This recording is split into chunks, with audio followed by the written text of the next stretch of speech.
Sir, अब तो Trump Sahib ने भी कह दिया है कि पाकिस्तान ने भारत के 5 तैयारे गिराए हैं। इस खबर को आप किस तरह से देखते हैं? पहली बात यह है कि मेरा ख्याल है उन्होंने पाकिस्तान का नाम नहीं लिया, ना ही हिंदुस्तान का नाम लिया। उन्होंने कहा 5 तैयारे गिरे हैं। आज ये सवाल से शुरुआत इसलिए जरूरी है क्योंकि पहली बार भारत ने अपने हितों को ध्यान में रखते हुए कम से कम अमेरिका से कहा है कि जो ट्रेड डील आप जिस तरीके से करना चाहते हैं वो हम अपने देश के हितों को दरकिनार करके नहीं कर सकते हैं। यानी अमेरिकी राष्ट्रपति ट्रंप ने भी यह नहीं सोचा होगा कि भारत के प्रधानमंत्री उन्हें ना भी कह सकते हैं, बल्कि पूरी दुनिया को यह भी दिखा दिया है कि भारत अब वो देश नहीं जो चुपचाप हर अपमान सह ले। यह कदम इसलिए उठाया गया क्योंकि अमेरिका ने बार बार भारत को धमकाने की कोशिश की। उसने यह मान लिया था कि भारत शायद उसकी हर बात मान लेगा, हर दबाव के आगे झुक जाएगा। Donald Trump and they is very upset. ये इंडिया गेम क्या खेल रहा है? ये एक तरफ तो हमारे साथ क्वाड की बात करता है और दूसरी तरफ ये जाके हथियार भी जहाज फ्रांस से खरीदता है और रूस से लेता है। डोनाल्ड ट्रंप साहब से फ्रस्ट्रेटेड हैं, इजराइल के हवाले से भी फ्रस्ट्रेटेड हैं, गाजा के हवाले से फ्रस्ट्रेटेड हैं। और डोनाल्ड ट्रंप ये कह रहा है कि भाई आओ सीधा सीधा आके बैठो हमारे साथ, तो फिर बात आगे बढ़ेगी। नहीं तो फिर ठीक है, देखा जाएगा, मैं भी फिर खेलूंगा आपके साथ। That's what's happening. हिलाल साहब, ऑब्जेक्टिव तो अच्छा है, सार्क का भी अच्छा है, और आपको लगता है कि आइसोलेट कर सकते हैं हम इंडिया को अपने इस खित्ते के अंदर?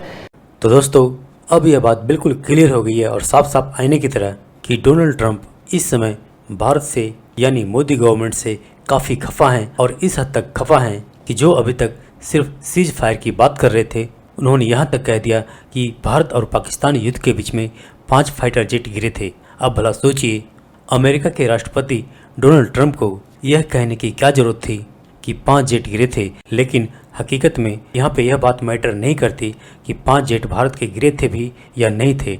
मैटर यह कर रही है कि आखिर डोनाल्ड ट्रंप को ऐसी कैसी खुजली हो गई, या भारत ने या मोदी सरकार ने डोनाल्ड ट्रंप का ऐसा क्या ले लिया, या उसका ऐसा क्या बिगाड़ दिया कि डोनाल्ड ट्रंप अब खुलेआम भारत के खिलाफ जाता हुआ दिखाई दे रहा है। तो अभी अब बिल्कुल क्लियर हो गया कि भारत ने, मोदी सरकार ने डोनाल्ड ट्रंप के मुंह पे साफ साफ जो अभी अमेरिका और भारत के बीच में ट्रेड डील की बातें चल रही हैं, उसमें डोनाल्ड ट्रंप चाहते हैं कि मोदी सरकार भारत के एग्रीकल्चर और डेयरी सेक्टर में अमेरिका को काफ़ी कंसेशन दे, और इससे भारत के एग्रीकल्चर और डेयरी सेक्टर में काफ़ी नुकसान होगा।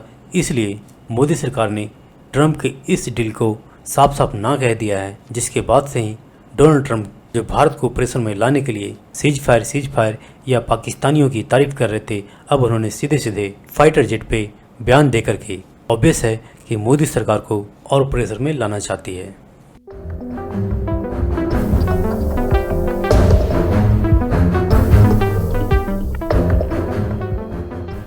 पाकिस्तान और इंडिया के दरमियान जब से एयर कॉम्बैट हुआ, जिसमें पाकिस्तान की जानिब से कामयाबियों का दावा किया गया, लेकिन सेठी साहब, अमेरिकन प्रेसिडेंट डोनाल्ड ट्रंप जो छेड़खानी करते रहते हैं बार बार सीज फायर का तस्करा करके, लगता था कि आहिस्ता आहिस्ता वो इससे पीछे हट जाएंगे, लेकिन वो उससे पीछे हटने के बजाय एक कदम आगे गए और उन्होंने एक डिनर पर यह कह दिया कि पाकिस्तान ने 5 भारतीय तैयारे गिराए हैं, जैसे वो ये मेंशन करना चाह रहे थे और भारत को मजीद छेड़ना चाह रहे थे, उसके जख्म मजीद कुरेदना चाह रहे थे। आज अमेरिकन प्रेसिडेंट का भारत के मुंह पर जनाटेदार थप्पड़ मारना 5 तैयारों के गिरने का तस्करा करके पॉलिसी है क्या अमेरिका की जिम्मे में? या बिल्कुल बड़ी इंटरेस्टिंग डेवलपमेंट्स हो रही हैं। पहली बात यह है कि मेरा ख्याल है उन्होंने पाकिस्तान का नाम नहीं लिया, ना ही हिंदुस्तान का नाम लिया। उन्होंने कहा 5 तैयारे गिरे हैं। तो जाहिर है क्योंकि सारी दुनिया तो यही कह रही है कि पाकिस्तान ने 5 तैयारे गिराए हैं, और पाकिस्तान भी यही कह रहा है हमने इंडिया के 5 तैयारे गिराए हैं। अब इस इशू ये है जो आपका सवाल है कि क्या डोनाल्ड ट्रंप गेम क्या खेल रहा है इंडिया के साथ जी, और नरेंद्र मोदी के साथ खसूसन क्या गेम खेल रहा है। एक तरफ अब पहले उसने ये 1 दफा नहीं 20 दफा 22 दफा 23 दफा यही बात कही है कि मैंने करवाया सीज फायर, हालांकि नरेंद्र मोदी कहता है नहीं हमने नहीं, इसने नहीं कराया। नंबर 1 वो लगा हुआ है वो अपनी। आज उसने फिर जैसे आपने बताया कि उन्होंने अब ये कह दिया ये 5 जहाजों की बात कर रही है, जबकि इंडिया खुद तस्लीम अभी नरेंद्र मोदी करने के लिए तैयार नहीं है और इंडियंस अभी भी किसी बैठे हुए हैं। तो इसका मतलब क्या है कि डोनाल्ड ट्रंप गेम क्या खेल रहा है इंडिया के साथ जी। मैं आपको बताऊं, बड़ी सीधी सी गेम है और जिसका उन्होंने ऑलरेडी इशारा कर दिया है। उन्होंने बड़े वाजे तौर पे ये कह दिया है कि ब्रिक्स को हम नहीं खड़ा होने देंगे, और यहाँ तक कि उसने इंडिया उसने ये भी कहा है कि अगर ये लोग बाज नहीं आते तो हम फौरन इनके ऊपर एक्स्ट्रा 10% टैरिफ लगा देंगे। ये उसके बयान है कल का। अब इसका ताल्लुक क्या है इंडिया के साथ? इसका ताल्लुक ये है कि BRICS is Brazil, India, China, Russia, China और बाद में साउथ अफ्रीका। जी। तो ब्रिक्स में India is a founding member of BRICS. तो अब सूरत हाल ये है कि ये इंडिया की तरफ इशारा है। और क्या इशारा है? ब्रिक्स वालों ने ये है एज अ प्लेटफॉर्म पे कि डॉलर जो है उसके बरक्स एक और करेंसी होनी चाहिए। ये भी ब्रिक्स का एक एजेंडा है, चाइना रशिया का specially. Not de dollarization but another currency to weaken the dollar. इसके साथ डॉलर बहुत कमजोर हो जाएगा, डिवैल्यू हो जाएगा, क्योंकि लोग फिर तजारत जो है वो डॉलर में इतनी नहीं करेंगे जितनी इनकी नई करेंसी में करेंगे। और ये ब्रिक्स बढ़ता जा रहा है। पहले 4 थे, फिर 5 हुए, अब पता नहीं और कितने लोगों ने अप्लाई कर दिए। तो पूरा एक ब्लॉक बन रहा है। अच्छा, डोनाल्ड ट्रंप बहुत अपसेट है। उसने कल यही कहा है कि ये ब्रिक्स वाले जो है ना, मैं इनको सॉर्ट आउट कर लूंगा। इनका ख्याल है ये डॉलर को कमजोर करेंगे, एक और करेंसी बनाएंगे, मैं इनको देख लूंगा। और बेसिकली वो इंडिया को ये कह रहा है, वो इंडिया की तरफ इशारा कर रहा है कि देखो ये बंद करो, हमारी कश्ती में आके बैठो, जैसे आपने हमारे साथ वादा किया हुआ है। हमारी कश्ती है क्वाड, एंटी चाइना क्वाड के अंदर आके आपने बैठना है।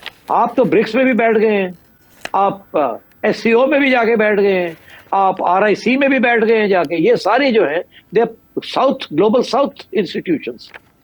और Donald Trump and they is very upset. ये इंडिया गेम क्या खेल रहा है?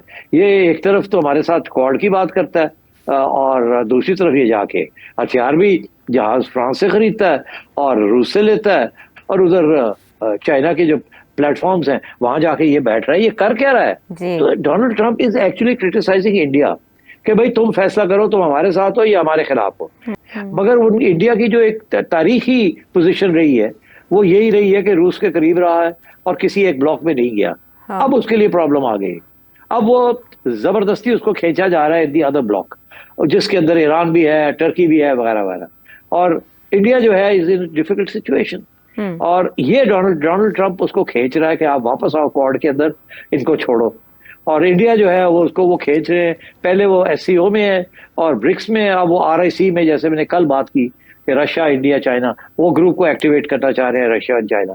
तो ये हो रहा है, this is global politics now. और इंडिया फंस चुका है इसके अंदर। और ये नरेंद्र मोदी जो है, इसने जो सारी शिफ्ट की है Indian foreign policy towards America, it's in trouble.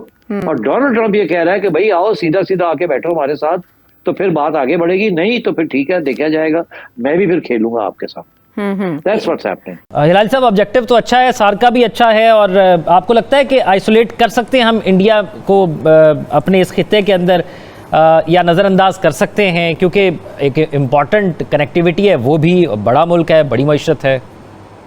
ये तो हिंदुस्तान का तो खेल है यार, ये तो छोड़ो। This was never going to right. जब तक मूडी है, जैसे मैं आपको कहता हूँ आपको, जब तक मूडी है, जब तक फॉरगेट इट। कोई कोलैबोरेशन, कोऑपरेशन आपको मिलेगा नहीं फ्रॉम इंडिया।